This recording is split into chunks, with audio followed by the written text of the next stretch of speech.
أنفسنا ومن سيئات أعمالنا من يهده الله فلا مضل له ومن يضلله فلا هادي له ونشهد أن لا إله إلا الله وأشهد أن محمدا عبده ورسوله أما بعد فأعوذ بالله من الشيطان الرجيم بسم الله الرحمن الرحيم كنتم خير أمة أخرجت للناس تأمرون بالمعروف وتنهون عن المنكر وتؤمنون بالله صدق اللہ العظیم۔ ایک مرتبہ درود پاک پڑھ لے آہستہ آہستہ۔ اللہم صلی علی محمد وعلی آل محمد کما صلیت علی ابراہیم وعلی آل ابراہیم انک حمید مجید۔ اللہم بارک علی محمد وعلی آل محمد کما بارکت علی ابراہیم وعلی آل ابراہیم انک حمید مجید۔ محترم میری مائیں اور بہنیں، اللہ تبارک تعالیٰ کا بڑا احسان ہے، کرم ہے کہ اللہ رب العالمین نے ہمیں ایمان کی دولت سے نوازا ہے۔ ایمان کی دولت بہت اونچی دولت ہے۔ ہمیشہ کی جنت میں جانے کے لیے ایمان کا ہونا شرط ہے، اور ہمیشہ کی جہنم سے بچنے کے لیے بھی ایمان کا ہونا شرط ہے۔ اللہ نے بغیر مانگے ہمیں ایمان کی دولت عطا فرمائی ہے۔ اللہ کا جتنا بھی شکر ادا کرے اتنا کم ہے۔ اور دوسری نعمت اللہ کی طرف سے یہ ملی ہے کہ اللہ پاک نے ہمیں حضور پاک صلی اللہ علیہ وسلم کی امت کے اندر پیدا فرمایا۔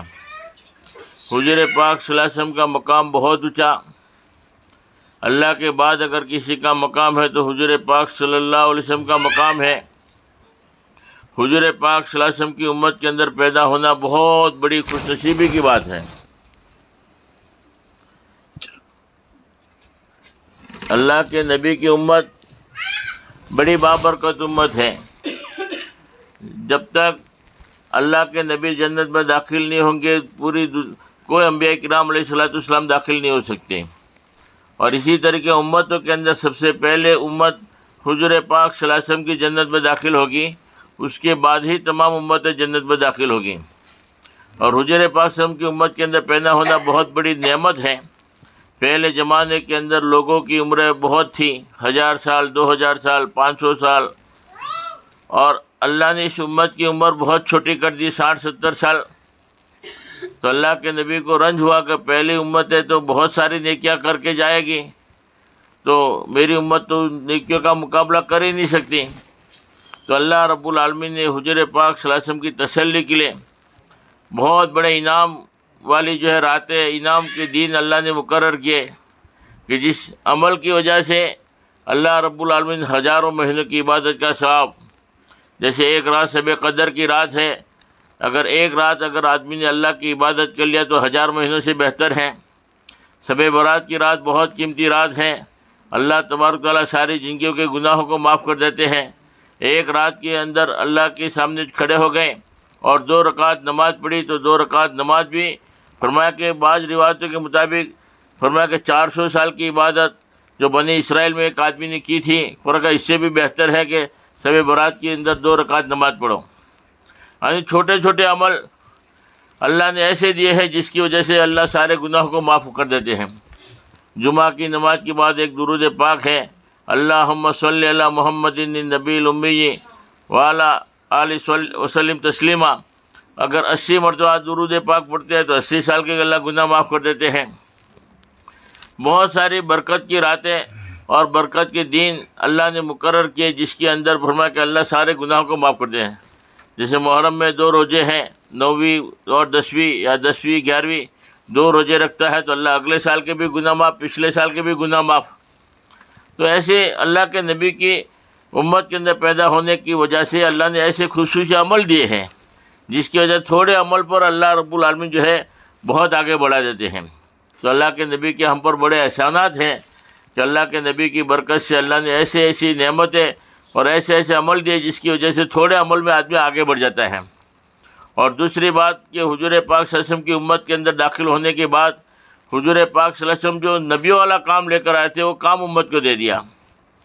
اللہ پاک نے قرآن میں کہہ دیا کنتم خیر امت اخرجت للناس تأمرون بالمعروف وتنہون عن المنکر وتؤمنون باللہ، تم بہترین امت ہو کہ اچھے کاموں کا حکم کرتے ہو، برے کاموں سے منع کرتے ہو، اور اللہ کی ذات پر ایمان رکھتے ہو، بھروسہ رکھتے ہو۔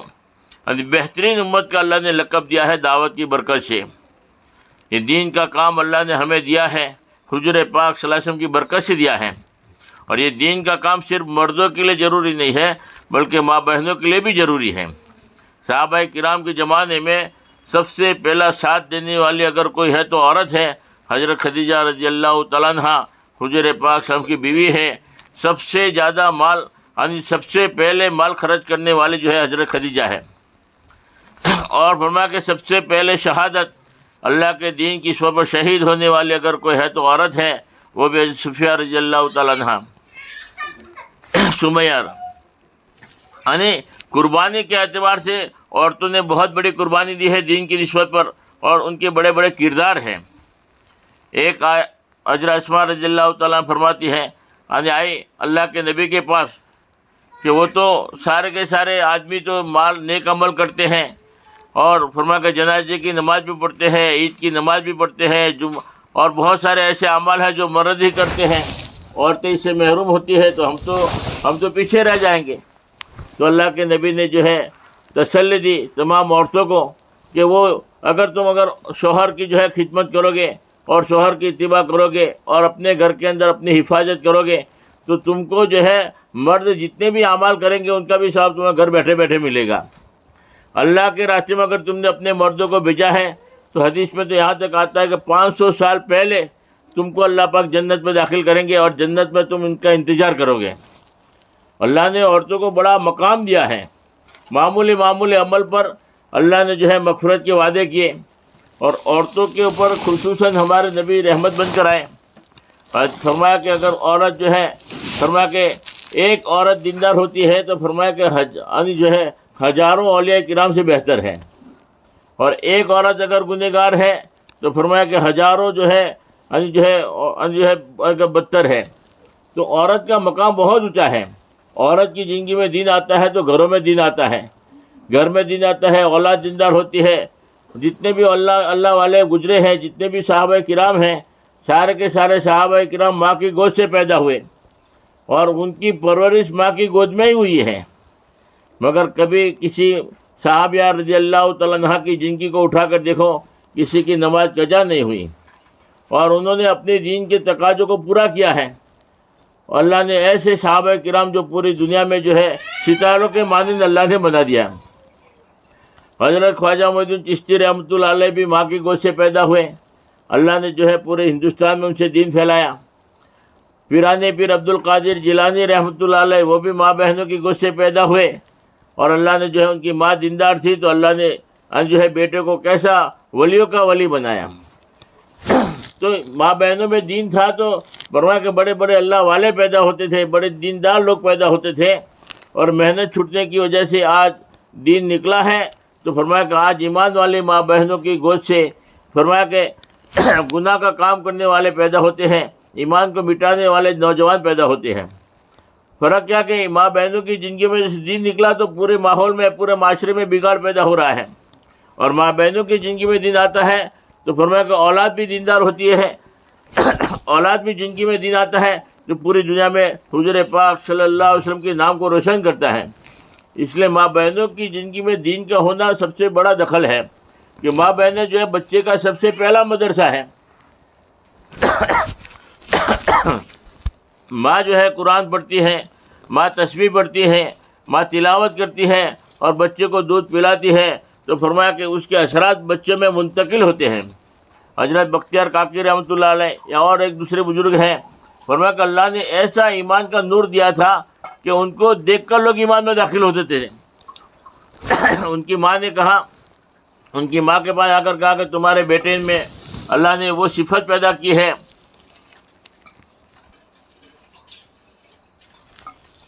کہ سامنے دیکھتا ہے تو آدمی ایمان میں داخل ہو جاتا ہے، متاثر ہو جاتا ہے. اللہ نے وہ کشش رکھی ہے. تو ماں کہنے لگی کہ تیرا کمال نہیں ہے، میرا کمال ہے. فرمایا کہ یہ کیسے؟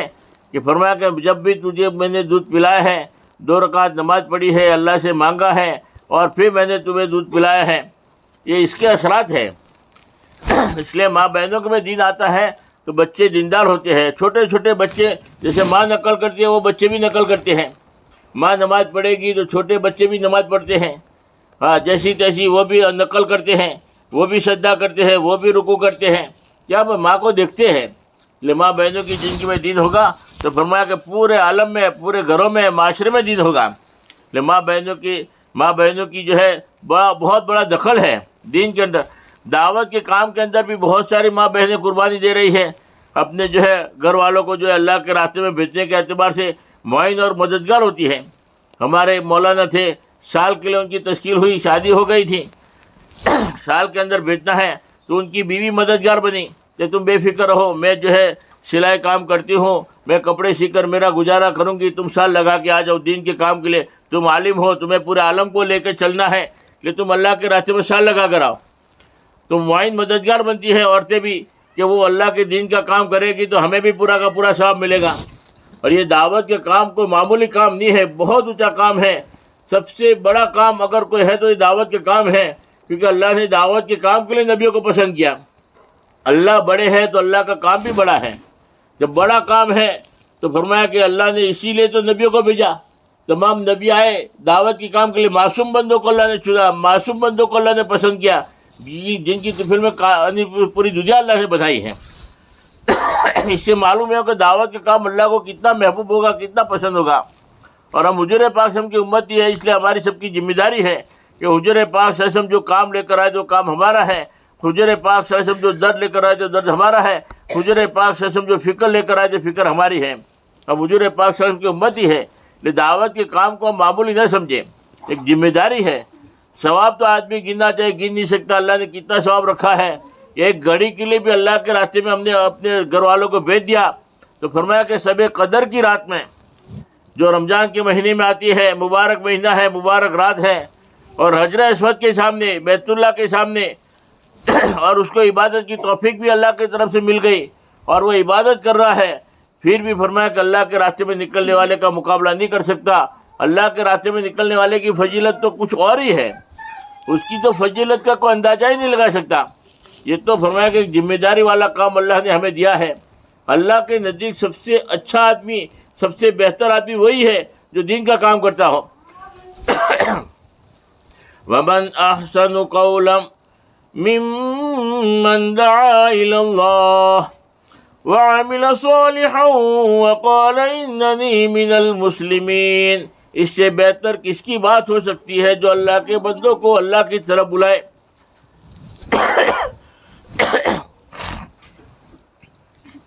اس سے بہتر کوئی نہیں ہو سکتا جو اللہ کے بندوں کو اللہ کی طرف بلاتا ہو. خوش نصیب آدمی ہے. اور اتنا بڑا کام آدمی کرے تو فرمایا کہ اللہ نے وعدہ بھی کر دیا کہ میں تو ان کو ضرور کامیاب کروں گا. اور اللہ کامیاب کرنے پر آتے کسی کے محتاج نہیں ہے. اللہ تو قدرت والے ہیں، اللہ تو آگ میں بھی کامیاب کر دیں. جیسے ابراہیم علیہ السلام کو آگ میں ڈالا گیا، اللہ تو کسی کے محتاج نہیں. ناکامیابی کے نقشوں میں کامیاب کرنے پر آوے تو اللہ کسی اسباب کے، کسی شکل کے محتاج نہیں. اللہ تو آگ سے بھی کام لے لیا، آگ کو حکم دے دیا، آگ کو لے کر آگ ٹھنڈی ہو گئی، آگ سلامتی والی بن گئی. نمرود نے خلیل کو جب آگ میں پھینکا، ہوتا ہے ذرا دیکھ تو مرجئے خدا. جلتے ہوئے انگاروں کو گلزار کر دیا، وَتُعِزُّ مَن تَشَاءُ وَتُذِلُّ مَن تَشَاءُ. اللہ جس کو عزت دینا چاہے اس کو کوئی ذلیل نہیں کر سکتا. تو جو دین کا کام کرے گا، دین کی محنت کرے گا، اللہ اس کو ناکام کرے تو ہو ہی نہیں سکتا. خوش نصیب آدمی ہے جس کو اللہ پاک دین کے کام کے لیے پسند کرے اور جو آدمی اللہ کے راستے میں نکلتا ہے اور ماں بہنیں قربانی دیتی ہے، اللہ کی مدد اپنے آنکھوں سے دیکھتی ہے۔ ایک آدمی نے 4 مہینہ لگا ہوا تھا، ماشاءاللہ فکر مند تھا۔ اب ایسے ہی لوگوں کی تشکیل ہوتی ہے بیرون کی بھی۔ اب ایک آدمی کی تشکیل ہوئی، تمہیں 4 مہینے کے لیے اللہ کے راستے میں جانا ہے، بیرون میں جانا ہے۔ اب اس آدمی کی تشکیل ہوئی تو اس نے کہا کہ دیکھو میرا کاروبار ٹھنڈا ہے، روزانہ 100-200 روپیہ کماتا ہوں، اسی میں میرا گزر ہوتا ہے، میرے پاس اتنا کوئی پیسہ نہیں ہے کہ میں جو ہے باہر جا سکوں، میں تو بہت غریب آدمی، روزانہ کھاتا ہوں، روزانہ کماتا ہوں، بس بچت تو کچھ ہوتی نہیں ہے، اس لیے ارادہ تو ہے مگر جانے کی کوئی شکل نہیں ہے۔ تو انہوں نے کہا تم ارادہ کرو، لے جانے والی ذات تو اللہ کی ہے، اللہ کے خزانے کی طرف نظر رکھو، اپنی جیب کی طرف مت دیکھو، اللہ اسباب پیدا کرے گا، نیت کرو گے تو اللہ اسباب پیدا کرے گا۔ تو نیت کروائی۔ نیت کرانے کے بعد 2-4 دن کے بعد وہ ایڈوانس لینے کے لیے آ گئے کہ تھوڑا ایڈوانس جمع کرا لو، اصولی جمع کرا لو تاکہ اللہ کی مدد تمہارے ساتھ ہو جاوے۔ تو اس نے یہی اجر کیا کہ میرے پاس کوئی ایڈوانس ہے ہی نہیں، میں تو 100-200 کماتا ہوں، اسی میں گزر ہوتا ہے، ایڈوانس تو میرے پاس ہے ہی نہیں، ہوتا تو میں پہلے بتا دیتا۔ تو جماعت والوں نے تھوڑا سمجھا بجھا کر کہا کہ ایک کام کرو، تمہارے گھر میں جو اگر ضرورت سے زیادہ سامان ہے اس کو بیچ کے بھی تھوڑا ایڈوانس جمع کرا لو، پھر اللہ کی مدد آئے گی۔ تو انہوں نے جو ہے سوچا، کوشش کیا، اور اپنا جو بائک تھا، موٹر سائیکل تھی، اس کو بیچ کے 10-15 ہزار روپے جمع کرا لیا، اور ان کی ٹکٹ بن گئی۔ اور بننے کے بعد کہا کہ اور 40,000 کا انتظام کرنا ہے، آپ کو جماعت میں فلاں تاریخ کو جانا ہے۔ اب بولے وہ تو اللہ آسان کرے گا، تم اللہ سے مانگو، اللہ کے کام میں جانا ہے، اللہ رستہ نکالے گا۔ اب وہ 2 رکعت نماز پڑھ کے اللہ سے مانگنے لگا کہ اللہ تو ہی نکالنے والا ہے، میرے بس میں تھا اتنا میں نے کر دیا۔ اب روزانہ 2 رکعت نماز پڑھ کے مانگنے لگا، اور ظاہری اعتبار سے کوئی شکل نہیں تھی۔ جس آدمی کو جانا ہوتا ہے اسی کے دل میں اللہ بات بھی ڈالتے ہیں۔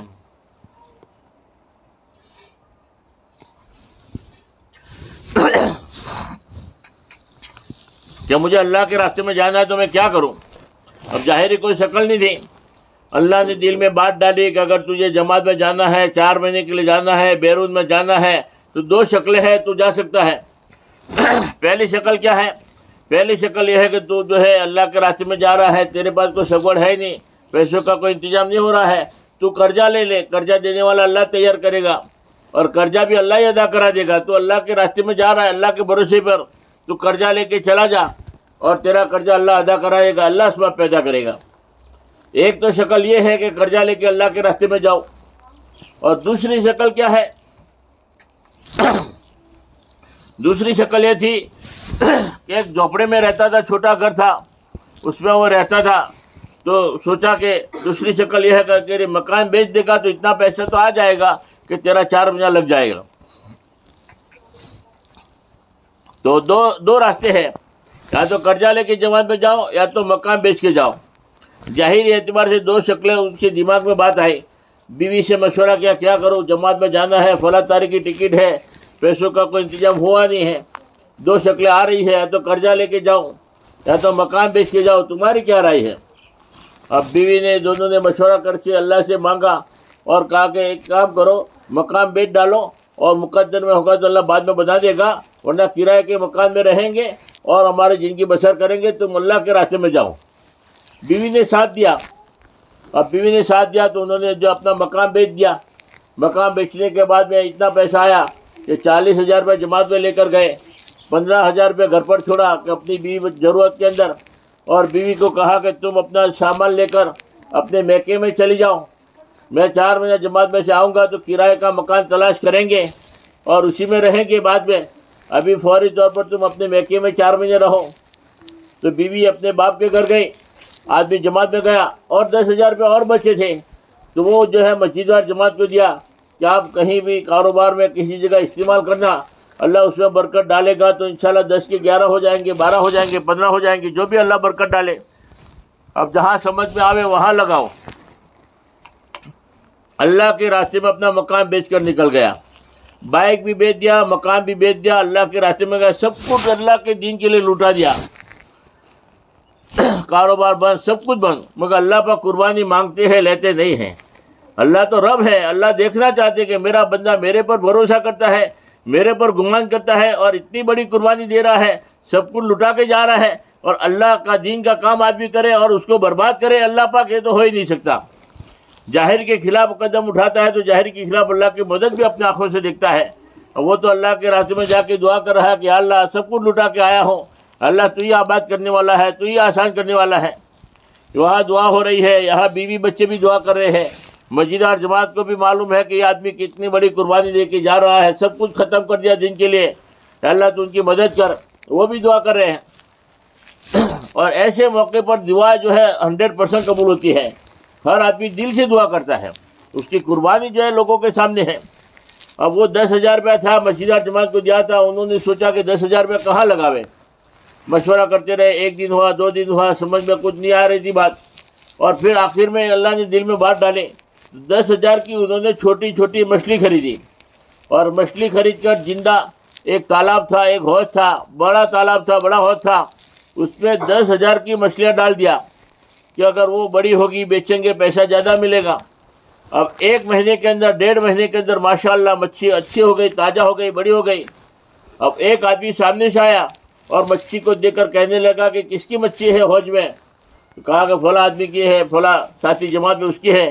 بولے بیچو گے؟ کہاں بیچیں گے، کتنے میں بیچو گے، تم بتاؤ کیا قیمت دو گے، وہ اللہ کے راستے میں ہے۔ تو اس نے دیکھا مچھلی کا کاروبار تھا، اس نے جائزہ لیا، دیکھا کہ ماشاءاللہ مچھلی تو اچھی ہے، بڑی ہے، اور اس نے جو ہے جائزہ لے کر کہا کہ یہ سارے کی ساری مچھلی میں میری ذمہ داری سے نکالوں گا اور لے جاؤں گا، اور تم کو میں 50,000 روپے دے دیتا ہوں، اور جو بھی مچھلی ہے سب لے لوں گا۔ تو 10,000 کی مچھلی ڈالی تھی، 50,000 میں وہ لینے کو تیار، مشورہ کر کے 50,000 میں دے دیا کہ چلو بھائی 50,000 میں دے دو۔ اب 10,000 رکا تھا، 50 ہو گیا۔ اب 50,000 روپے لے کر بیٹھے ہیں، بولے اس کو کہاں لگاوے، 1 دن ہوا 2 دن ہوا، مشورہ ہو رہا ہے۔ 2 دن کے بعد 3 دن کے بعد ایک آدمی آیا، آ کر کہنے لگا کہ میرا مسجد کے پاس میں ایک پلاٹ ہے اور مجھے باہر جانا ہے ہجرت کر کے، تو میں یہ چاہتا ہوں کہ کوئی مسجد کا ساتھی، دعوت کا ساتھی لے لے، تو میں آدھی قیمت میں دینے کے لیے تیار ہوں، 50,000 میں پلاٹ دینے کو تیار ہوں۔ میں باہر بیچوں گا تو لاکھ روپیہ بھی آئے گا، زیادہ بھی آئے گا، مگر میرا دل یہ کہتا ہے کہ مجھے ثواب ملے گا۔ کوئی مسجد کا ساتھی لے لے تو مسجد کے پاس میں دین کا کام کرے گا اور فرمایا کہ رکاوٹ نہیں رہے گی، اور یہ فائدہ مجھے ملے گا، اس لیے میں آدھی قیمت میں دینے کو تیار۔ تو مشورہ کر کے سوچا کہ چلو بھائی پلاٹ لے لو، بیچے گا بھی تو ڈبل ہو جائے گا، اور یہاں مقام بنائے گا تو مسجد کو کام آئے گا۔ تو انہوں نے 50,000 کا پلاٹ خرید لیا۔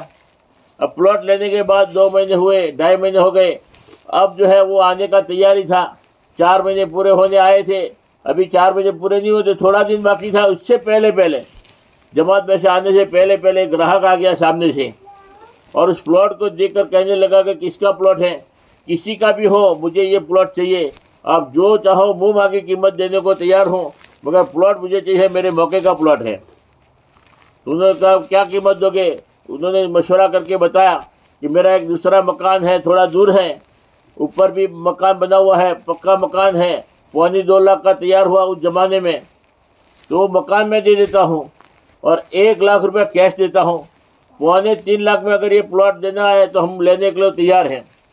اب مسجد اور جماعت نے مشورہ کیا کہ چلو بھائی اس کو رہنے کے لیے مکان بھی ہو جائے گا، کاروبار کرنے کے لیے 1 لاکھ کا انتظام بھی ہو جائے گا، تو آسانی سے جو ہے اپنی روزی کما سکتا ہے۔ تو انہوں نے پلاٹ بیچ دیا، اب وہ پکا مکان بھی لے لیا اور دوسرا 1 لاکھ روپے کیش بھی لے لیا۔ اب وہ 10,000 روپے ڈال کر گیا تھا، وہ جماعت میں سے آیا واپس، آنے کے بعد ان کو جب کارگزاری سنا کہ تم 10,000 روپے اللہ کے راستے میں جو ہم کو دے کر گئے تھے، اللہ کے راستے میں تمہاری جانے کی برکت سے اللہ نے وہ برکت ڈالے کہ تمہارا پکا مکان بھی ہو گیا، اور 1 لاکھ روپے اور اللہ نے بچایا ہے کہ آپ کو جو ہے کاروبار میں مدد کرا ہوگا۔ تو اللہ پر قربانی مانگتے لیتے نہیں، اس کی آنکھوں میں خوشی کی وجہ سے آنسو آ گئے کہ واقعی اللہ نے قربانی مانگی لیا نہیں ہے۔ بیوی بھی خوش ہو گئی، بیوی کا بھی یقین بن گیا کہ واقعی میں نے اللہ کے دین کے کام کے لیے شوہر کی مدد کی، شوہر کو ہمت دیا، تو اللہ نے جو ہے ہماری کیسی مدد کی کہ اللہ نے ہمارا پکا مکان بھی بنا دیا۔ یہ تو قربانی دینے کے بعد اللہ کی مدد آتی ہے۔ آدمی ظاہر کے خلاف قدم اٹھاتا ہے تو ظاہر کے خلاف اللہ کی مدد بھی دیکھتا ہے۔ تو دعوت کا کام صحابہ کرام پکے ہوئے باغات کو چھوڑ کر نکل گئے، آج اللہ نے کھجوروں میں کیسی برکت ڈالی ہے کہ پوری دنیا والے اس کو استعمال کر رہے ہیں۔ تو رب اللہ ہے، اللہ کسی کے محتاج نہیں ہے۔ اس لیے دعوت کے کام کے لیے صحابہ کرام نے اپنی جانیں لگا دیا. تلوار لگتی تھی تو کہتے تھے فزت برب الکعبہ، کعبہ کے رب کی قسم میں کامیاب ہو گیا. کون سی کامیابی تھی؟ دعوت کی نسبت پر جان دینے میں جو ہے اپنا فخر سمجھتے تھے. جنت کا مزہ آ رہا تھا ان کو. یہ دین کا کام معمولی کام نہیں ہے. عورتوں کے اندر وہ جذبات تھے صحابہ کرام کے زمانے میں کہ اپنی چاروں لڑکے کو سمجھا رہی ہے کہ کل دین کا تقاضا ہے، موقع ہے، اپنی پیٹھ مت دکھائیو، اپنا پیٹھ مت دکھائیو. اور اپنی ماں کے اشعار یاد کر کے چاروں کے چار نوجوان لڑکے تھے اور اللہ کے راستے میں شہید ہو گئے. شہید ہونے کے بعد جب عورت کو پتہ چلا کہ میرے چاروں لڑکے شہید ہو گئے ہیں تو انہوں نے رونا واویلا نہیں کیا، بلکہ اللہ کا شکر ادا کیا. کہا کل قیامت کی دن اللہ پاک پوچھیں گے او شہداء کی ماں میرا کام ہو جائے گا، او شہداء کی ماں مجھے شہداء کی ماں کہہ کے پکارا گیا، بس میرا تو کام ہو گیا. میں نے تم کو اولاد کو بھی دین کے کام میں اپنی جانیں دینے کے لیے تیار کرتے تھے. اس لیے دعوت کے کام میں ہمیں تو جانیں نہیں لگانا، انگلی کٹا کر شہیدوں میں نام لکھوانا ہے. ایک مرتبہ 4 مہینے اپنے گھر والوں کو لگوا دے، ایک مرتبہ 4 مہینے اپنے بیٹے کے لگوا دے، تاکہ 4 مہینے لگے گا تو احساس پیدا ہوتا ہے اور پھر مقام پر آ کر جو بھی دین کا کام کرنے والا بنتا ہے، گھر کا دینی ماحول بنتا ہے. اس لیے اپنے گھر والوں کو 4 مہینے اللہ کے راستے میں بھیجے. بہت سارے بوڑھے ماں باپ جنہوں نے اپنی اولاد کو اللہ کے راستے میں نہیں بھیجا 4 مہینے کے لیے اور اولاد کو دیندار نہیں بنایا، بڑھاپے کے اندر روتے پھرتے ہیں، پریشان ہیں. ایک ہمارے گجرات میں احمد آباد میں جماعت کام کر رہی تھی، گشت کر رہی تھی، تو ایک نوجوان لڑکا جو تھا وہ اپنے باپ کو لکڑی سے مار رہا تھا. جماعت والوں نے اس کو چھڑایا، بھیا کیا حرکت کر دل کے اندر، فرمایا کہ اس کے بھی بائی پاس سرجری، بہت سارے ہاسپٹل ہے، پیٹ کی خرابی کا بھی علاج، ہر بدن کی کوئی بھی چیز خراب ہو جاوے یا کوئی تکلیف ہو تو اس کا علاج کرنے کے لیے بڑے بڑے ڈاکٹر ہیں. پھر آخر میں انہوں نے یوں کہا کہ ایسا کوئی ڈاکٹر، ایسا کوئی ہاسپٹل ہے جہاں اگر آنکھیں جو غلط دیکھ رہی ہے تو رک جاوے، آنکھیں دام محرم پر پڑتی ہے تو رک جاوے، ایسا کوئی ہاسپٹل ہے؟ بولے کیسی بات کرتے ہو، ایسا تو ہاسپٹل ہو سکتا ہے کہ آنکھوں کو آٹومیٹک جو ہے گناہ سے بچاوے. ایسا کوئی ہاسپٹل ہے کہ زبان سے اللہ کا ذکر کرے اور کوئی بری بات نہ کرے اور زبان اس کی کنٹرول میں آٹومیٹک آ جاوے، زبان کی وجہ سے فرمایا کہ کوئی گناہ ہی نہ ہو؟ ایسا کوئی ڈاکٹر ہے؟ بولے کہ ایسا تو کوئی ڈاکٹر ہو سکتا ہے، تم کیسی بات کرتے ہو.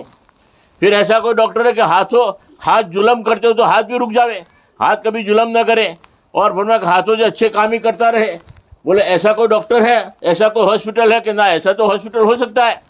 پھر سارے ڈاکٹروں کے مجمع میں انہوں نے کہا کہ ہمارے یہاں ایسا ہاسپٹل ہے کہ جہاں اگر ہاسپٹل میں داخل ہونے کے بعد تمہاری آنکھیں صحیح ہو جائے گی، تمہاری زبان صحیح ہو جائے گی، تمہارا ہاتھ پیر کا استعمال صحیح ہو جائے گا، تمہاری پوری زندگی صحیح ہو جائے گی، مگر اس ہاسپٹل میں ایک مرتبہ 4 مہینے کے لیے ایڈمٹ ہونا پڑے گا. اب 4 مہینے ایڈمٹ ہو گئے، اس کے بعد میں انہوں نے بتایا، اس کے نتائج بتایا کہ اللہ ایسے ایسے لوگوں کو فرمایا کہ جو ہے جس نے جو ہے قتل کیا ہے، جس نے جو ہے ڈاکو ہے، جو شرابی ہے، کبابی ہے، جنہوں نے کبھی نیک عمل کیا ہی نہیں ہے، ایسے ایسے لوگوں کو اللہ نے اللہ کا ولی بنا دیا ہے. ان کی زبان صحیح استعمال ہو رہی ہے، ان کی آنکھیں صحیح استعمال ہو رہی ہے، مگر شرط کیا ہے کہ 4 مہینے کے لیے ایڈمٹ ہونا پڑے گا. اور 4 مہینے ایڈمٹ ہو گئے. اور جیسے کوئی بیماری ہوتی ہے جسمانی تو آدمی جو ہے ہاسپٹل میں ایڈمٹ ہوتا ہے، ڈاکٹر کے کہنے کے مطابق ٹیبلٹ لیتا ہے اور ڈاکٹر کے کہنے کے مطابق جو ہے جو پرہیز کرتا ہے تو اس کو فائدہ ہوتا ہے، اس کی بیماری دور ہو جاتی ہے. ویسے ہی اللہ کے راستے میں نکلنا ہے. 4 مہینے جو ہے ہاسپٹل ہے، اللہ کے راستے میں نکلنا یہ ہماری روحانی بیماریوں کا علاج ہوتا ہے. اگر 4 مہینے یہاں امیر کی اطاعت کے ساتھ، جیسے ہمارے بڑے کہتے ہیں، ایسے اگر 4 مہینے گزار دیا تو کتنا بھی دنیا کا بگڑا ہوا آدمی ہوگا اللہ رب العالمین کو 100% بنا دیتے ہیں. ایسے ایسے ڈاکو، ایسے ایسے ڈکیتی کرنے والے، ایسے ایسے شرابی، کبابی، ایسے ایسے بڑے ظالم، جنہوں نے کوئی نیک عمل ہی نہیں کیا، اللہ نے احساس پیدا کیا، 4 مہینے نکل گئے تو اپنی پوری زندگیاں بدل گئی. لوگ ماننے کو تیار نہیں کہ یہ آدمی ہے، بڑا شرابی آدمی تھا، بڑا یہ آدمی تھا اور اتنا بڑا دیندار ہو گیا. تو اللہ کا بڑا احسان ہے کہ اگر ہمارے ماں بہنیں نیت کرے کہ اپنے گھر والوں کو ایک مرتبہ 4 مہینہ جو ہے اللہ کے راستے میں بھیجے تاکہ اس کی پوری زندگی صحیح ہو جائے. اللہ کے راستے میں نکلنے کے بعد یعنی زندگیاں صحیح ہوتی ہے. ایک بوڑھی عورت جو ہے ایک جماعت گشت میں جا رہی تھی تو وہ جماعت والوں کو دعائیں دے رہی تھی، اللہ تمہیں جنت دے، جماعت تمہارا درجے بلند کرے، یہ کرے وہ کرے، بہت دعائیں دے رہی تھی. تو گاؤں والوں جماعت کے ساتھیوں پوچھا کہ بوڑھی عورت کون ہے؟ تو گاؤں والوں نے بتایا کہ ان کا ایک لڑکا تھا، بڑا ظالم، یعنی پورے گاؤں میں پریشان، ماں بیوی کو بھی مارتا تھا اور اپنی ماں کو جس نے جنم دیا ہے اس کو بھی لکڑی سے مارتا تھا. اتنا بڑا ظالم تھا. اللہ نے جو ہے جماعت والوں کے حوالے ہو گیا. جماعت والوں کے سمجھ میں جو ہے 3 دن لگا لیے. احساس پیدا ہوا بس مجھے جو 4 مہینے لگانا ہے. فجر کی نماز میں کبھی نظر نہیں آئے اور دیکھا دوسرے دن فجر کی نماز میں 4 لڑکے آ گئے. اب 4 لڑکے آئے تو پورا گاؤں پریشان, پوری مسجد والے پریشان. یہ کیا دیکھ رہے ہیں 4 لڑکے فجر کی نماز میں؟ حاجی صاحب خیریت تو ہے؟ آج تو میں دیکھ رہی 4 لڑکے فجر کی نماز میں آ گئے تمہارے, جو زندگی میں کبھی نہیں آئے تھے. حاجی صاحب نے کہا تمہیں پتہ نہیں ہے میری بیوی نے 3 دن لگایا ہے اللہ کے راستے میں, یہ اس کی برکت ہے. ماں بہنوں میں جب 3 دن لگانے کے بعد بہت ساری ماں بہنیں جو ہے زندگی بھر جو ہے ان کی نمازیں قضا نہیں ہوئی.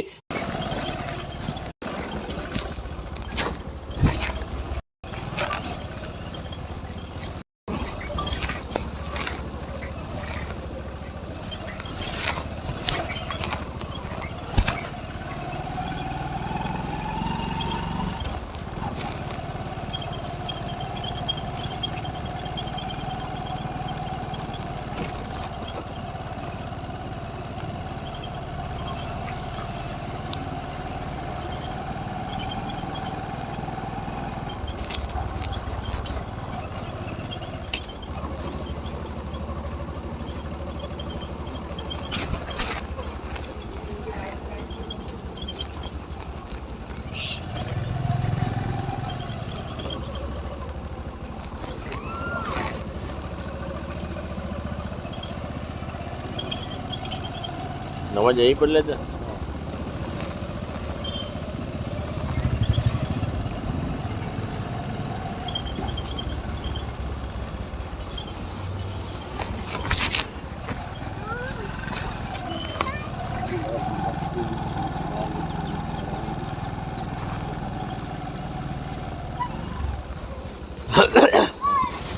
آئی ہے نماز کے بعد تھوڑی دیر جماعت کو انشاءاللہ مغرب کی مسجد میں نکل جائیں گے. ہاں ٹھیک ہے.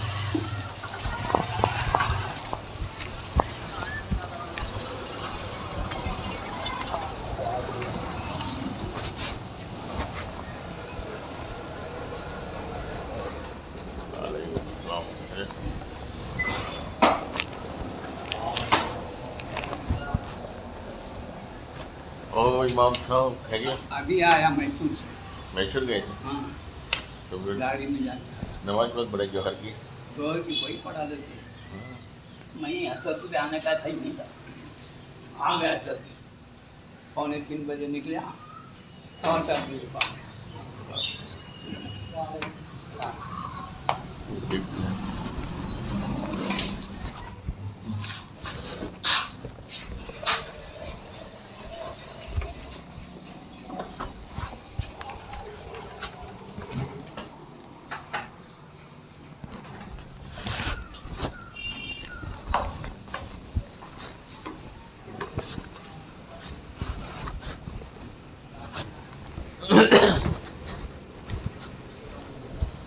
وعلیکم السلام خیریت؟